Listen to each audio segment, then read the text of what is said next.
a little bit hectic getting ready for Pebble Beach. So many projects going on right now that you can't hardly move an elbow without bumping into somebody or something. But for Pebble you get all the jewels, the one-off models, vintage race cars of course, pre-war cars, and this is just as amazing as it gets for us. I mean, we're privileged actually that we can live this as a profession. As far as car history goes, we go quite a ways back, all the way to basically the beginning. Every car here tells their own personal story and play a critical part not only in the history of Mercedes-Benz but in history in general. And I think we're responsible for carrying on that story. So it is a journey, especially on a full restoration where you have a rusted hulk of a car come in and you produce something absolutely beautiful out of it. And you have to kind of remember that, where it started from, where it came from. You all have different expertise that come from different walks of life, but with a common love of the car. I see the history as I'm working on the vehicle, who's been there, what's been done to it. So as I open her up, it's kind of like opening a Christmas present.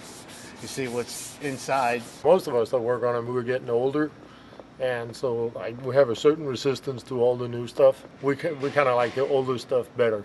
Just absolute amazement at the technology and pride in the product, and pride in keeping things going. It's checking all the tolerances and making sure it's exactly the way it was, and that it meets the standards of Mercedes 50 years after it was made. That's really the challenging part. For us, restoration is, in fact, the ability to present a car that does not look restored at all, looks completely authentic, original.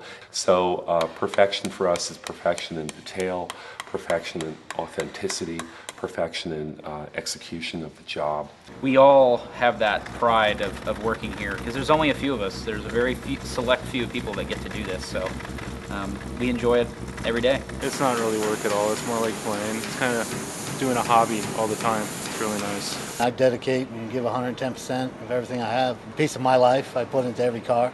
It's exciting to see them come back together, and then see them actually run and drive for the first time is always exciting, is a fulfillment. As soon as I could walk, I started hanging out at the gas station.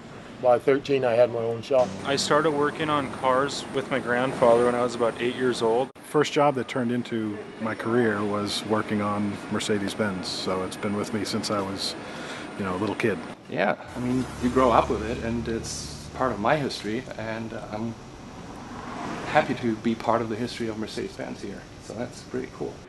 If we've done our job right, no one should be able to tell we were even there. So it's sort of like somebody restoring, a famous work of art. We're not there to leave our own mark. We're here to make it look exactly like the people that came before us made it.